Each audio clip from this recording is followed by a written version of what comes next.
एक भक्त ममतामयी माँ से इसी भाव में अरदास कर रहा है कि माँ बड़ी महान हो देवी, तेरे द्वार से कोई भक्त मायूस नहीं लौटा है।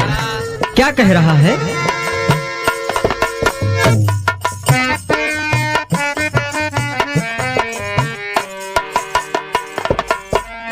कि आ सजा दो माँ महफिल मेरी, कि आ सजा दो माँ महफिल मेरी, मैं तो जानू ना पूजा तेरी।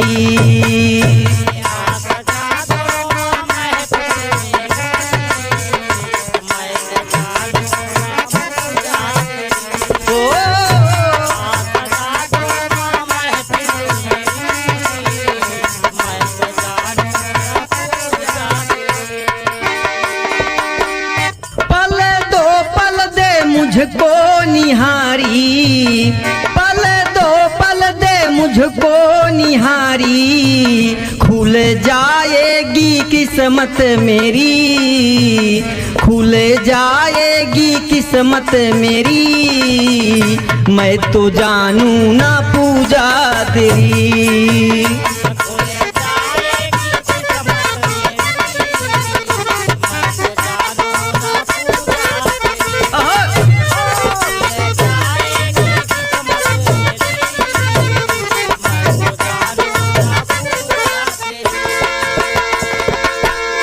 अंतर के भाव में ये भक्त कहता है कि माँ मैं एक अबोध बालक हूँ माँ, मेरे पास कुछ भी नहीं है तेरे सिवा। क्या कह रहा है?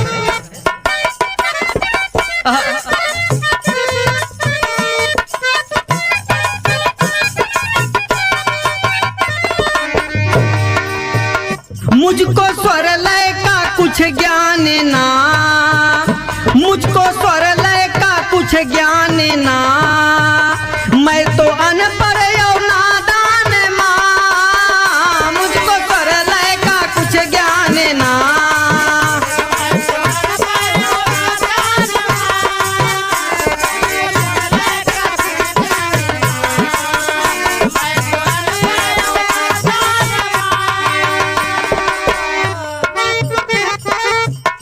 तेरी करते सभी वंदना, तेरी करते सभी वंदना, प्रार्थना का मुझे ध्यान ना, तेरी करते सभी वंदना।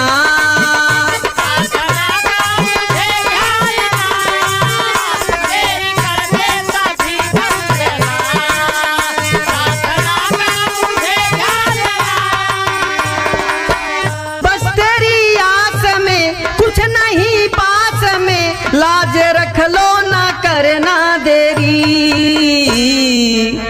आ सजा दो माँ महफिल मेरी, आ सजा दो माँ महफिल मेरी, मैं तो जानू ना पूजा तेरी।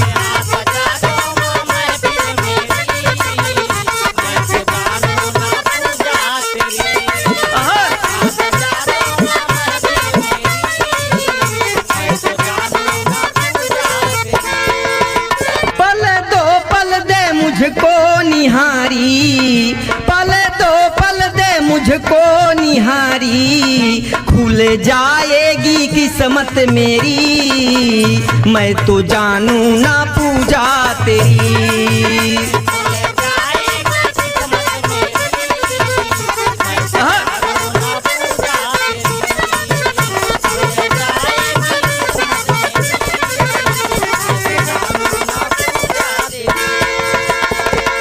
अगले भाव में ये अबोध बालक माँ से कहता है कि माँ तेरा और मेरा ऐसा नाता है माँ, संसार में हमेशा अमर है। क्या कह रहा है?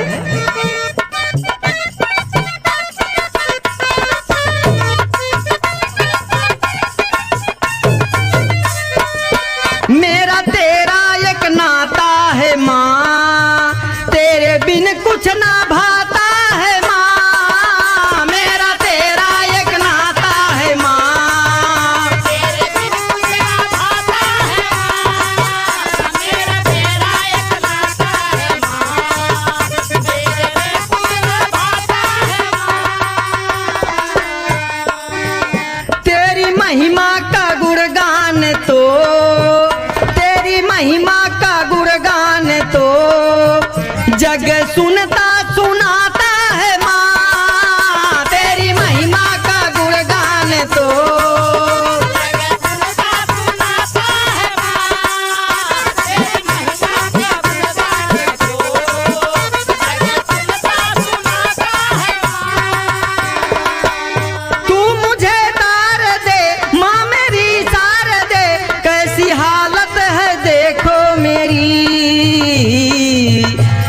सजा दो माँ महफिल मेरी, आ सजा दो माँ महफिल मेरी, मैं तो जानू ना पूजा तेरी।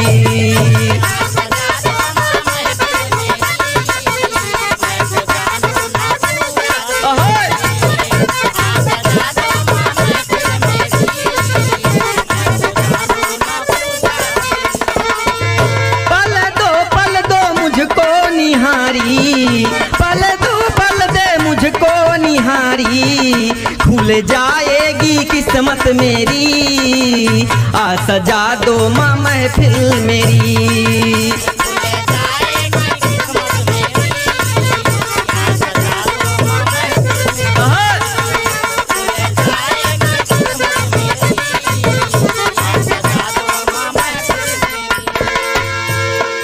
अगले भाव में भक्त कहता है कि माँ तुम तो दया की सागर हो देवी। क्या कह रहा है?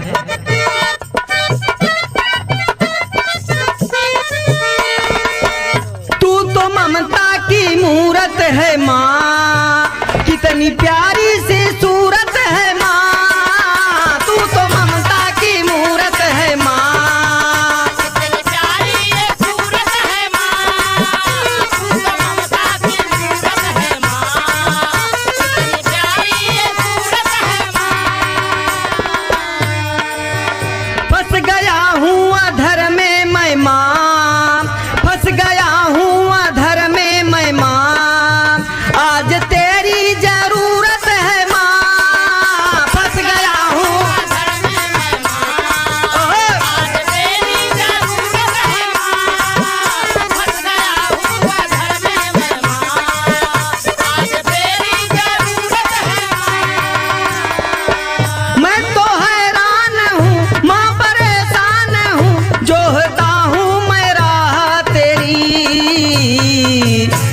सजा दो माँ महफिल मेरी, आ सजा दो माँ महफिल मेरी, मैं तो जानू ना पूजा तेरी।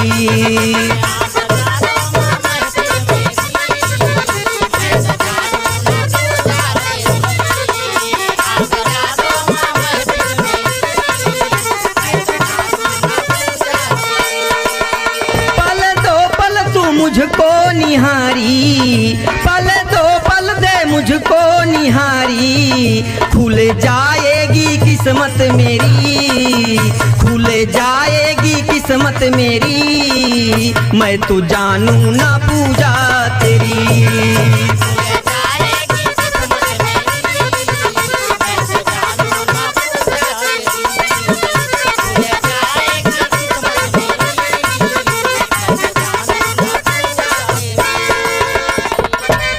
आखिरी और अंतिम भाव में इदास अपने खानदान का परिचय देता है कि माँ दो शब्द गाने और बोलने का हमें सौभाग्य कहाँ से प्राप्त हुआ। क्या कह रहा है?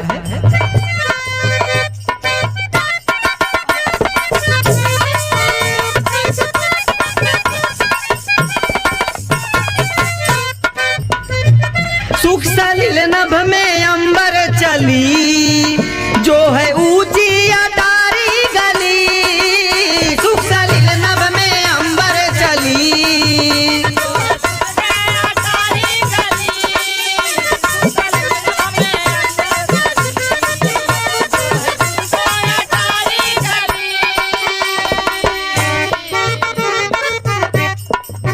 माँ मुझे प्यार दे, आप मुझे तार दे, माँ भूपेंद्र की पारी बढ़ी,